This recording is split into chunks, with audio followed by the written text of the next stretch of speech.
ආයිබෝවන් යාළුවනේ. අද අපි මේ වීඩියෝ එකෙන් කතා කරන්න යන්නේ නුවරඑළිය දිස්ත්‍රික්කයේ ඔබට සංචාරය කළ හැකි සංචාරක ස්ථාන 15ක් පිළිබඳව. දෙස් විදේශ සංචාරකයින්ගේ නොමද ආකර්ෂණය දිනාගත් තැනක් තමයි නුවරඑළිය කියලා කියන්නේ. කුඩා එංගලන්තයේ නමින් තමයි නුවරඑළිය ජනප්‍රිය වෙලා තියෙන්නේ. ලංකාවේ මධ්‍යම පළාතේ පිහිටලා තියෙන නුවරඑළිය නගරය උසින් මීටර් 1868ක්. සීත දේශගුණයකට හිමිකම් කියන නුවරඑළිය ඒ නිසාම සංචාරකින් අතර ඉතා ජනප්‍රිය වෙලා තියෙනවා.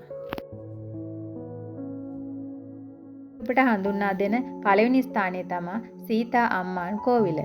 මේ පිහිටලා තියෙන්නේ නුවරඑළියේ සීතා එළියේ.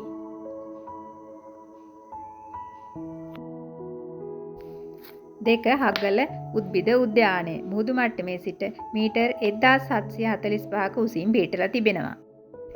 අංක 3 අඹේවැල ගොවිපළ. මෙම ගොවිපළේ විශාලත්වය අක්කර 150ක්. නැවුම් කිරි නිෂ්පාදනය මෙහිදී සිදු කරනු ලබනවා.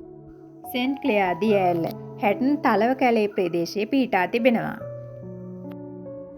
රම්බොඩ උමග මෙය ලංකාවේ දිගම උමන් මාර්ගය ලෙස සැලකෙනවා. 6 රම්බොඩ දිය ඇල්ල. මෙම දිය ඇල්ල උසින් මීටර් 109ක්. 7 ඩෙවෝන් දිය ඇල්ල. අංක 8 හෝටන් තැන්න. මහවැලි කැලණි වලවේ යන ප්‍රධාන ගංගා තුනම පටන් ගන්නේ හෝටන් තැන්නේ. කඳුකර වනාන්තර, තෘණබිම්, ආවේනික ශාක, සතුන් මෙහිදී අපිට දකින්න පුළුවන්. අංක 9 ලවර්ස් ලීප් දිය ඇල්ල. ග්‍රෙගරි වැව. මෙහි විශාලත්වය අක්කර 225.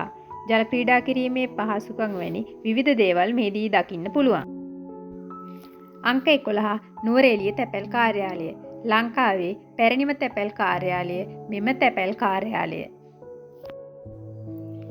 අංක 12 වික්ටෝරියා උද්‍යානය.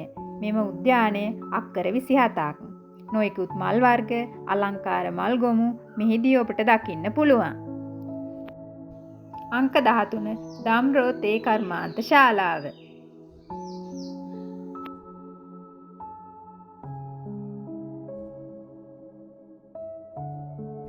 අංක 14 බෝමුරු ඇල්ල. මෙම දිය ඇල්ල නුවරඑළිය හා බදුල්ල දිස්ත්‍රික්කයට මායිම්ම පිහිටා තිබෙනවා. අංක 15 ලක්ෂපාන දිය ඇල්ල.